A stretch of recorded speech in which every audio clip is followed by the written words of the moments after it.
呢期對線阿金啊，千祈唔好俾佢經濟壓制啊！若果唔係，就算係太公保佑都劈佢唔死嘅。無可否認，呢條屋契真係好囂，居然明目張膽喺度撻條嘢，分明係到我流嘅。雖然佢依家開住個大招多半條命，但我真係未經過。想走冇咁容易，識我吹水強人都知，呢咁嘅情況底下，我攞唔到人頭係唔會罷休嘅。你可以話我硬頸，但呢個人頭我槍硬佢啊！話你知。咁眾所周知，玩對空爐只要前期打出優勢，可以殺佢第一次就可以殺佢第二次。唔信你睇，趁佢唔共一個飛鏢，噼里啪啦一套沉埋，佢開住個大招唔使驚，嚼佢就得噶啦。只要你有足夠，喂死火個大嘢嚟咗，定啲嚟，而係呢種情況就亦要冷靜。我頂你個肺啊啦，又係你條屋契，真嘅就冇喺度左右咗勢。如果唔係，我陣間放低你就可氣冇面嘅，話你知。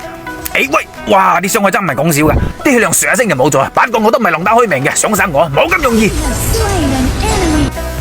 呢幫我哋三個，喂死火！個射手俾人定住咗，兄弟定啲嚟，有我喺度，我直頭係咁衝入嚟，利用重劍做低個法師。我呢個氣量仲有得打，兄弟快啲過嚟，我頂住，你哋嚼佢。死火咯！啱先仲好地地嘅，又俾人推到過嚟。你條咁嘅屋契直接閃過嚟咁生猛，係咪係咁勁先？我一嘢，哎呀，仆街啊！咁都推佢唔到，真係屎佬閪咁。不過唔緊要，冇咗個法師，呢兩條友做唔到乜嘢嘅。咦，做咩啊？仲夠膽由呢度過嚟？呢條分鐘真係凍我死啊，係嘛？呢期個射手真係掂個碌蔗啊，係咁一個人頂住三個人嘅進攻，依然入立不到。OK， 好兄弟，剩翻嚟嗰啲交俾我得噶啦。